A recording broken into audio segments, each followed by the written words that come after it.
என் உயிரினும் மேலான அன்பு உடன்பிறப்புகளை, வடக்கு வாழ்ந்து தெற்கு தேய்ந்து கொண்டிருந்த காலம், சமூகத்தின் சமநிலை தவறிய காலம் அது. மடமையில் உறங்கும் மண் விழிக்க பெரியாரும் அண்ணாவும் நடைபோட்டுக் கொண்டிருந்த போது தமிழ்நாடு மாணவர் மன்றத்தை தொடங்கி மாநில அரசியல் மாற்றத்தில் கடை போட்டார் முத்துவேல் கருணாநிதி. சமுதாயத்தில் மாற்றம் தேவை என்று விரும்பினேன்.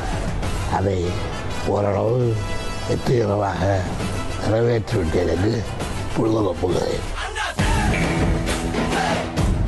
ஒரு கருணாநிதி போனாலும் பல கருணாநிதிகள் நிச்சயமாக. முத்துவேல் கருணாநிதி ஸ்டாலின் என்னும் நான் தமிழ்நாட்டு அரசின் முதலமைச்சர் என்ற முறையில்